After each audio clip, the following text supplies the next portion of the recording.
Okay, Baruch Hashem, thank God we have the Sichot of doing another shiur, and we have the merit of doing it from Sichot HaRan, the beautiful, wondrous conversations which we're going to analyze and learn from and try to draw closer to Hashem from. And this Sicha is a very, very important Sicha and is especially important for our generation, especially for those who live in the Western Hemisphere, especially for those who live in the United States of America, in the tri-state area, California, and Miami, and wherever else the Jewish people are situated. Now, this Sicha might not be so easy to digest initially, but you should really sit and meditate on it and let it percolate, and hopefully, Bezrat Hashem, you're gonna hear exactly what you need to hear, even though it's not what you thought you were gonna hear. Okay, so Rabbi Nachman is teaching this on achieving real wealth. In these times, Rabbi Nachman says it's very difficult for a person who's dati to have wealth. Simply put, Rabbi Nachman saying that the reason why people who are more spiritually inclined, who are working on, let's say, learning Torah or doing the mitzvot or trying to help other Jewish people for the majority of their day in some spiritual capacity, one way or the other, it's very, very difficult for that same person to have a lot of money.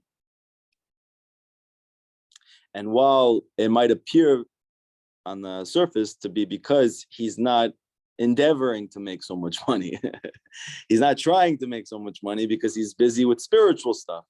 But that's only what it looks like, Rabbi Nachman says. In fact, the real truth is that there's a very deep reason why, for those people who are trying to grow spiritually, wealth is avoiding them or evading them.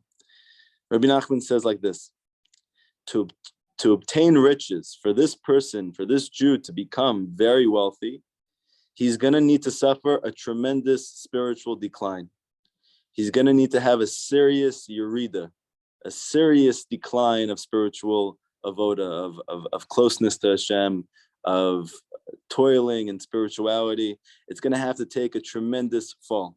Yet even after this, Rabbi Nachman says, there's no guarantee of wealth. Because he says that even people who are not religious, they're not spiritually inclined, they're not connected to spirituality, or maybe they're even horrible people, right? These are two very different things, but he's just bringing two categories. These people can also be poor. So what is Rabbi Nachman trying to teach us? That even from the very beginning of this Sicha, that the goal of spirituality is a good one. And it's one in which that you can be sure you're going to obtain what you're looking for, which is closeness to Hashem, or the Baal Shem Tov would call devekus, right? For the person who decides that he doesn't want to, and specifically for the sake of trying to run after money, so Rabbi Nachman says that, one, as long as you are spiritually compelled, it's going to be difficult for you to also get your hands on all that money. And even if you decide that wealth is more important to you than happiness or wholeness or feeling spiritually elevated, yet the truth is that it's not a guarantee you're going to find that money anyway. Because even non-religious people can also be poor. And even people who do things that are not kosher in the work world, it's also can end up not making money, like is so often the case. And Rabbi Nachman now says, and if one is truly dati, if a person is really, really spiritual, he is connected to Hashem in a very deep way, he says that he's always far from riches. Okay? Now, we have to understand, why would it be that in a world in which Hashem designed it that I should want to become my best self and to do everything that I can to become my best father and the best husband, the best spiritual master, and the greatest student, the greatest worker, and all of these things? Why should it be that if I try to achieve all those things, I'm running away from money?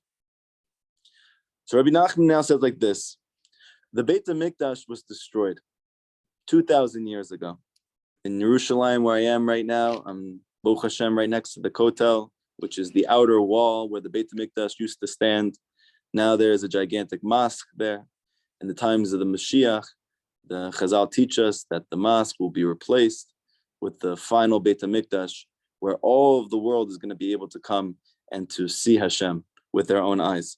Okay, but when that Beit HaMikdash was destroyed by the Romans 2,000 years ago, Rabbi Nachman says that wealth, riches, fell into the realm of the klipot, or the husks.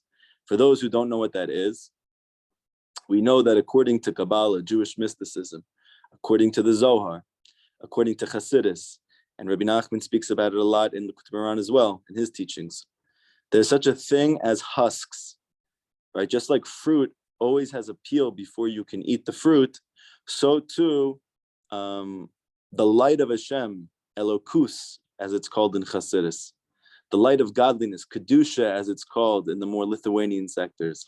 So it's always covered by a shell, by a husk, which you have to peel before you can get to that light, before you can get to that blessing. However, there are certain klipot that you're not able to remove them during this present time.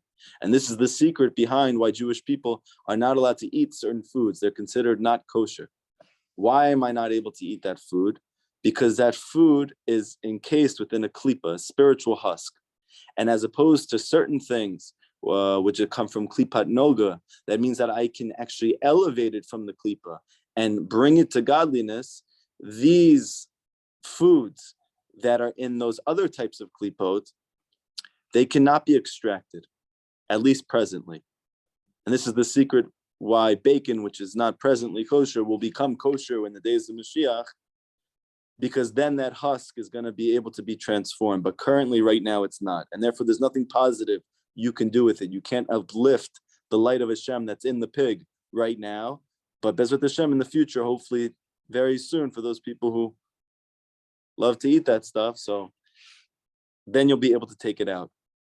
And Rabbi Nachman teaches that money, wealth, fell into the klipot at the time that the Beit HaMikdash was destroyed. What was going on before the Beit HaMikdash was destroyed? It's very clear from Chazal and even from Tanakh itself that the Jewish people had achieved their greatest wealth in history, collectively, and not even just nationally, but even in the world, there was such a high degree of wealth.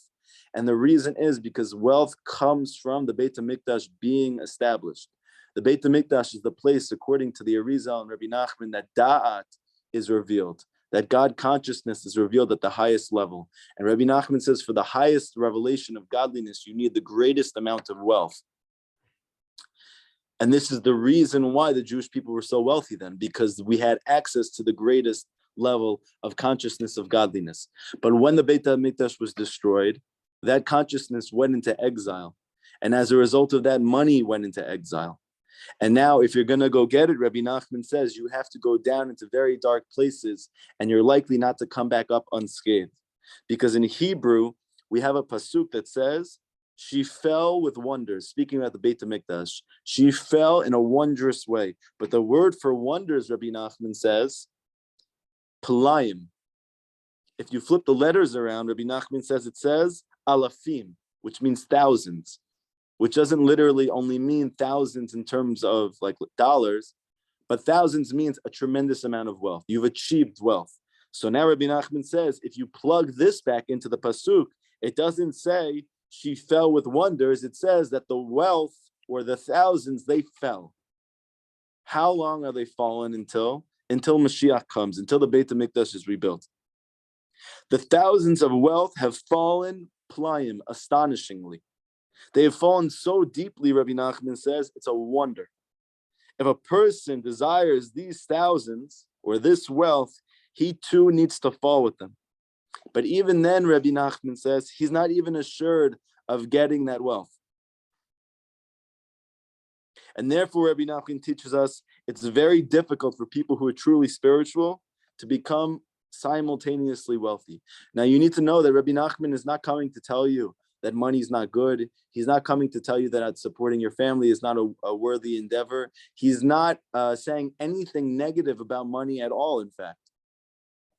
And this is the opposite of what you might think, that a person who is a spiritual master, who his whole entire orientation to life is based on getting close to Hashem, maybe he doesn't care as much about money. But Rabbi Nachman is not teaching us that. And he's not saying money is bad at all. he's actually saying that the cause of our suffering is the fact that we don't have enough of it. This is the chiddush of Rabbi Eliyahu Chaim Rosen, or Tzvi Chaim Rosen. Sorry, I know Yaakov Chassid knows this. Tzvi Aryeh Rosenfeld. I'm so sorry. It was his yard site only yesterday. So he's the one who says that Rabbi Nachman is pointing out the chiddush of Rabbi Nachman is that the reason why we suffer so much because we don't have enough money. But he's adding to that fact that presently, if you're going to try and rectify that problem by running after that money, there's a very likely chance you won't obtain it unless you want to forsake your spirituality completely or you want to forsake being a good person. However, he says that even if you do those things, you're still not guaranteed that wealth. Why?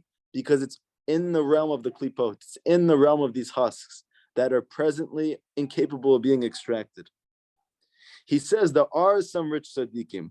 There are some spiritual people that they are very wealthy, but he says that even their wealth is burdensome and it harms their devotions, right? They're doing it in order, let's say, to be able to bring people over their homes so they can show that people who are spiritually inclined, they can also have money, and that way they take care of the Western world's yearnings, that I'm not just looking for meaning in my life, but I for sure want to have wealth, and therefore you can have both. Rabbi Nachman says that person ends up spending a lot more time than he anticipated running after that money instead of doing the kiruv that he was hoping with that money. Or that he was planning on making that money so he'd have more time to learn, so he'd have more time to do all of these things. But he says ultimately it usually only ends up harming their devotions because they have to work much more than they anticipated for that money or travel for it. And though they seem wealthy, meaning these people who made it, they're both spiritual and they have a lot of money, Rabbi Nachman says they still don't have the ready millions of those people who are not spiritual. They're not multi-billionaires like you see in the world. They're people that they have millions. But even in today's day and age, it's not considered truly wealthy. Because he said true wealth and godliness, they are now really unlikely to be found together. Rabbi Nachman now cites his grandfather, who he was named after, Rav Nachman HaRan. And just as an interesting side note, growing up, I always thought that my father's side, where my last name comes from, was Czechoslovakia and Hungary, places like this, Austria. And I went on this website called Ancestry.com. I'm not plugging the website, but I'm just telling you what happened. Because I was encouraged by someone randomly on Motzi Shabbos that I'm not really connected to at all, haven't spoken to in decades, told me you should go on here if you want to find out more about your genealogy. So I went on there, and when I went on there, I was very surprised to find out that my father's side was not from those places, but in fact, it was documented. There's literal documentation that they had been in Ukraine in a place called HaRan for the past over 200 years. Now, besides the fact that it's interesting because that's not how I was brought up, that's not what I thought, that's not what my dad thought, that's not what my parents or grandparents thought. What's even more fascinating for me is the fact that I'm a student of Rabbi Nachman and that I'm a student of the Baal Shem Tov and Chassidus, and this is my true connection to spirituality, and this has brought me everything in my life, all the joy that I have now and all the blessing. And it all started in Ukraine. And not only that, but Rabbi Nachman, he came from HaRan because his grandfather was the Rebbe there. He was one of the main students of the Baal Shem Tov. He's called Rav Nachman of HaRan. And it was after him that Rabbi Nachman was named. So I actually have a much deeper soul connection to Chassidus and to Rabbi Nachman than I had initially thought, which was a very pleasant surprise. And now Rabbi Nachman cites his grandfather, Rav Nachman HaRan, of blessed memory, and he spoke about this pasuk, a very famous pasuk in Mishlei, where Shlomo Melech, who was at the time of the Beit HaMikdash, who was one of the wealthiest people in history, and his nation was the wealthiest that it had been in history, he said that long life is in the right hand, and in her left there is wealth and honor. Okay. So now there's a famous Gemara in the Sichot Shabbos. And the Gemara asks, is it possible that the right hand, which is always representing Torah or spirituality, it can provide only long life, but not also wealth and honor? And it answers that since it can provide long life, meaning this world and the world after this one, it could certainly provide the wealth and honor of this world. This is the Gemara. But his grandfather's Chiddush is that it's true, by logic and inference, if the left hand, which is shorter than the right, and it's really referring to Kabbalistic things, the right hand always represents spirituality, the left hand always represents physicality, and the truth is that the left hand is coming from the right hand. The right hand gives birth to the left hand, just like Avraham gives birth to Yitzchak. Avraham represents the right, and Yitzchak represents the left. And therefore, for sure, if Yitzchak is holding on to wealth and honor, which at one point in his life he was, it for sure came from his father Avraham. Avraham had it in potential. And his grandfather says it's true. And those who have long life should also have wealth and honor. However, he says, while it's fitting that the tzaddikim, they should have this wealth, it's fitting, they should, but in actuality, they don't. Okay, so this is the Chiddush of Rav Nachman Horedenker. And this is how the Sicha ends. So we're learning something very, very important. Many people in our generation are running after money. We're running after wealth. Rabbi Nachman says in many places in the HaRan, very strong language, that says that a person who runs after this wealth, it's like he's serving Avodah Zarah. We know that thousands of years ago, people had this bizarre inclination to not, let's say, believe in God, but instead to believe in intermediaries, which in the best case scenario would be like a star or a moon, something very big that we don't know a lot about, and therefore it leaves room to think that there's more going on there. Or in worst case scenario, you make a statue and you bow down to it, or you do some like horrifying stuff, like with Molech, where they used to sacrifice their children to this statue, right? So, and other horrifying things. So now we don't have that. So has anything replaced that? And Rabbi Nachman says, yes, the worship of money. That there's a reason on money it says in God we trust. Because in truth, money is the God that people trust now. And Rabbi Nachman says, well, it could be that you're watching television and seeing musicians and celebrities and actors and athletes and you're engrossed in the money that they have and you can't believe it, and it makes you feel a certain way that you don't have it and you wish you did, and you toil for hours and hours working to be able to achieve that. Rabbi Nachman says that as long as you're either spiritually inclined and or a good person, there's a very good chance in the end you're not going to end up very wealthy. Okay, so therefore it's about making the most of what you have. And like it says in Pirkei Avot, who is a wealthy person? One who's happy with his lot. And ultimately, if you really think about it, what's the point of the wealth? You know, I remember I used to work with the Bukharians in Queens, and there's a culture, especially amongst the younger generation, to really hustle, you know, to run after money. It's not coming your way easily. You're going to have to go grind for it. So I had these kids and they were with me, and I was asking them why you want the money so bad, because they were like, even at a young age, even for me, when I was that young, I wasn't running after money, but they were already at like 12 or 13. So I asked them, why do you want the money? So they said, what do you mean? I said, well, if you're trying so hard to get it, you must want it for a reason. And they looked at me like I was crazy, and they said, yeah, of course, you need money for everything that you want, everything that you want to purchase, everything you want to buy, the Nikes and the iPods and the AirPods and the video games and the cars and the houses. You need money for all of that. So why wouldn't I want to go run after those things? So I said, so why do you want those things? So they had to really think about it. And then they said, because it makes me happy. And I said to them, very good. So you want to be happy? They said, yeah. I said, so why don't you run after being happy? They said, what do you mean? I said, well, you could be happy right now. The Torah teaches all you have to do is be happy with whatever Hashem gave you. You have to be content with it, and you're going to be very, very happy. Rabbi Nachman has a story of his 13 stories about the simpleton and the sophisticate. You have this very sophisticated Jew who he's running across the world, getting different degrees, achieving different professions, seemingly elevating and achieving tremendous things in his life.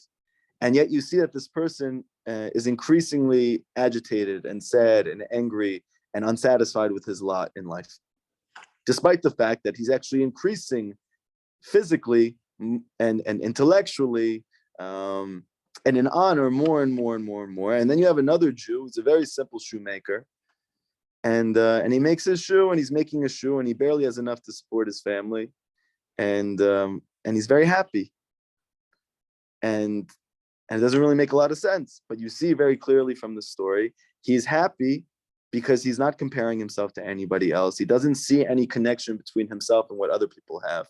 He's very sure that whatever he have is whatever he's supposed to have, and he makes the best of everything.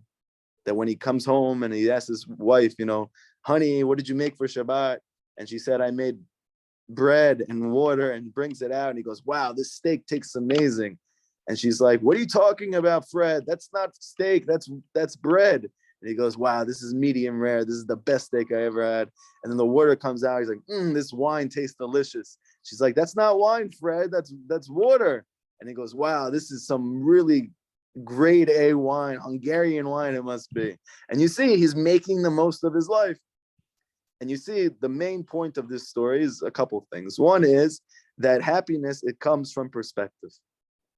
Like when I met my wife's family for the first time, they had much less physically and financially than I had been accustomed to growing up in New York and New Jersey and, in the secular Jewish world.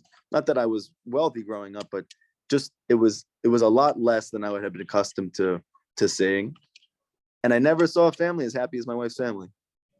The joy, the simcha, it's like you only see with little children when they're playing as little kids and they have no concerns in the world, and they're playing with their toys like there's no end to today, and there's nowhere else they'd rather be. And there was that type of joy with my wife's family. And I realized very quickly it's because my wife and her family were very simple. They weren't unintelligent, they're very smart, but they're very, very, very simple. They weren't comparing themselves to anybody else. They weren't thinking they should have something that they don't. And they made the most of every day. And part of it is because they have emunah. They believe in Hashem. So once you believe that Hashem runs your life and he runs the world and he's the one who gives you your money, so then it's not a burden for you anymore. You don't have to worry about how much I have or don't have, as long as you're able to meet your basic needs, because this is the best that I could do, because this is what Hashem wants from me. So simplicity is very, very important. But simplicity obviously comes from having emunah. So these are two big yesods, these are two big foundations of Rabbi Nachman's teachings. And the other thing that comes out is that this person who's running after this thing, he never finds it. Even when he does find the money, even when he does find the honor, even when he does find the higher education, he's still unsatisfied. And you see so many people in our generation that they go to school now for 4 years, 6 years, 8 years. They're in debt for hundreds of thousands of dollars because you grow up. You mean, what else am I going to do besides go to school and try to get the best degree possible so I can make the most money possible? And within 1 or 2 years, most of my friends are completely dissatisfied with their jobs, and they end up taking lower paying jobs that they enjoy more, which they didn't go to school for, which they are in debt for, because they just can't bear the burden of this workload.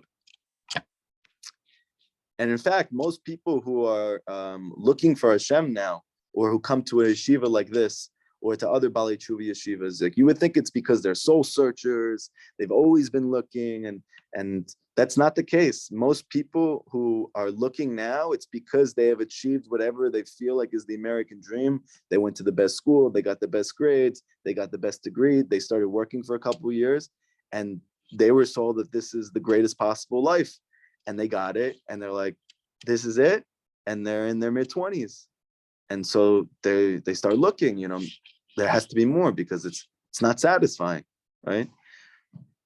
So this is a very, very important lesson for us. And Rav Tzvi Ari Rosenfeld brings a beautiful tikkun. What's the fixing of, instead of looking and running after money? So he says the opposite is Shabbat. To make Shabbat the one day of the week that's really special, that you spend more for food, that you spend more for wine, that you spend more on having guests over and having beautiful, delicious food and luxury and clothing and the whole situation. And he says, why? Because the Gemara speaks about running after money as receiving a double punishment. Why? Because you have to go toil so much to make it, and then on top of that, you end up believing that money runs your life when it doesn't. So you're like doubly unsatisfied. Okay. And then on top of that, Rabbi Nachman says that even if you make it, but you don't get buried with it, so you don't take it with you. So it's just a very limited. It's a very limited goal. It's a very limited attainment. Even though it looks like it might be the most vast and most expensive, it's really tremendously limited. So that's one. But how do you flip that? How do you rectify that? What do we have double of? That is not the worship of money, but the worship and the belief in Hashem. That is lechem mishnah. That there's a concept of double bread. That on Shabbat we bring out 2 chalot. And Rav Rosenfeld is saying that this is really the tikkun for looking for money and turning up empty and then having the double dissatisfaction with never achieving that wealth, and also in the meantime having to give up your morals and your dignity and your spirituality along the way. And that is by having the double bread. And he brings the fact that the gematria for lechem, bread, is 78, and you have 2 breads, right? You have 2 loaves. So what is that? That's the gematria 156. And that's the same gematria as Tzion. And that's the same gematria as Yosef. And in Kabbalah, Tzion and Yosef, they represent one concept. That is the Yesod. And Rabbi Nachman makes it very clear that the key to joy is to become Shmirat HaBrit. Because all wealth, spiritual and physical, is channeled down through the Yesod. And then you have everything. And that's why in this week's Parsha, Yaakov and Esav, when they meet each other, Esav represents the sophisticate. He's running after money, he's running after wealth, he's running after honor. And what does he say? Yeshli Rav, I have so much. And Yaakov responds to him in such an epic moment. He says, yeah, but I have kol, I have everything. He didn't have as much money as Esav. He didn't necessarily have all of the things that Esav had attained, but it didn't matter because Yaakov had consciousness. He was alive. He was awake. He was connected to spiritual reality. And as a result of that, he said, no matter how much I have or how little I have kol, I have everything. And they once asked Rav Natan how it was that he was the main student of Rabbi Nachman. You know, Rabbi Nachman had tremendous students, Talmidei Chachamim, geniuses in Torah, people who were able to do Ibodadut, the secluded meditation for 24 straight hours, right? But Rav Natan was the one who drew the most from Rabbi Nachman. What was the reason? Because Rav Natan said, it was true, I had Rav, I had a lot. But when I got to Rabbi Nachman, he had kol, he had everything. And he said, a lot is nothing in the face of everything. And so I made myself like nothing to receive kol. And the deep secret of this is that kol is only found with the tzaddik. So if a person achieves spiritual mastery, which Rabbi Nachman says you're guaranteed to, if you run after this thing, you will get it, even if it takes days or months or years. This is not a investment that is going to turn up empty. Whereas when it comes to money, you for sure are going to have to leave behind spirituality or being a good person. And in the end, you may not even get it. But if you want to become connected to Hashem, you may have to toil for days and months and years, but you will find it. And not only that, in the end, you're going to get kol also. You're going to have everything. And that everything doesn't mean physically everything. It means that you're going to have the state of mind, you're going to have the joy, you're going to have the simcha, you're going to have the peace and serenity that comes with knowing that everything comes from Hashem. And then you have everything. Because joy is coming from consciousness. It comes from perspective. That's the secret of why joy is not found in the lower sphirot, which have to do with emotions or physicality. It comes from bina. Bina means understanding. Why does joy come from understanding? Because the deep secret here is joy comes from understanding reality. Rabbi Nachman says that when a person's connected to truth, he's happy. And when he's invested in lies, he's sad, because it's all about mindset. When a person has the right mindset, when a person is connected to reality spiritually, when a person is conscious, then he's happy, then he's besimcha. And that's the reason why, if you take the word machshava and you flip it around, machshava is thought, it spells besimcha, with joy, okay? Because it's the quality of a Jew's thought process that leads to his happiness, and it's not the amount of money that he has. Does anybody have any questions from today's lesson? Statements, questions, contortions, confusions, anything? Did anybody hear the lesson?